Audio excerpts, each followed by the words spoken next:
So, let's assign secrets to our freshly created inspector workload.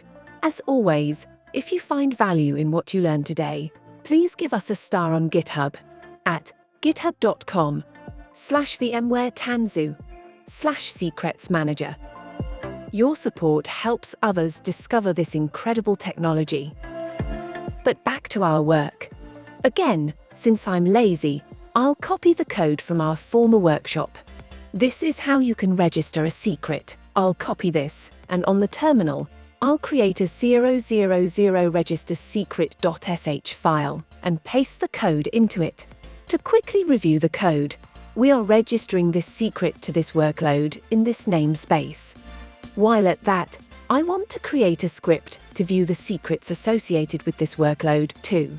View secret.sh, and inside, I'll add kubectl exec inspector --env, which will execute the env command that dumps the secret for our inspector workload.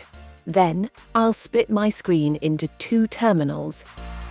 I'll run this command in the bottom terminal to trace the vsecm safe logs, and at the top terminal, I will try various vsecm commands. Let's run it. But the terminal is a bit chatty because our workload has a side effect of periodically fetching its secret every 5 seconds. To sort that out, I'll swap my current inspector image with this example multiple secrets image, which still has the env binary but does not query vsecm safe periodically, so it won't create extra logs on vsecm safe's standard output. I'll change the image in this deployment, and then kubectl apply -f dot for the new image to be used in our workload. And when I run kubectl getpo, our new inspector workload is up and running, and the vsecm safe's logs are silent. Let's view our secrets again, and we see that the secret does not exist as expected. So let's register a secret to this workload. And we got an OK.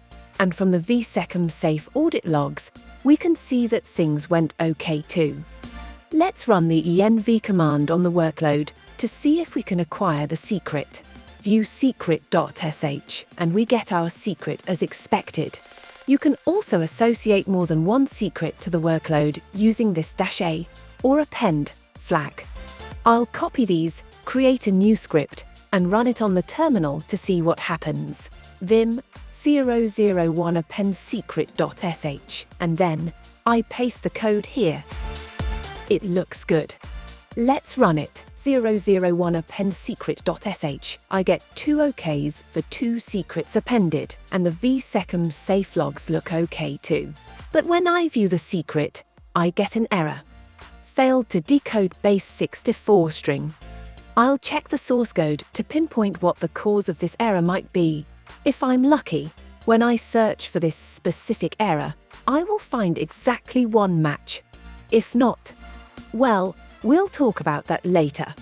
And when I search, it's here in the main file of the multiple secrets sample workload code. In our former workshop, we expected base 64 encoded data if the workload had more than one secret. However, this particular workshop doesn't have such a use case. So what I'll do is, after we print this error, I'll go ahead and modify the code and print d.data here. Ideally, we should create a separate, more straightforward inspector component. But I'm feeling lazy, and this is the least amount of code I need to display the secret of this workload.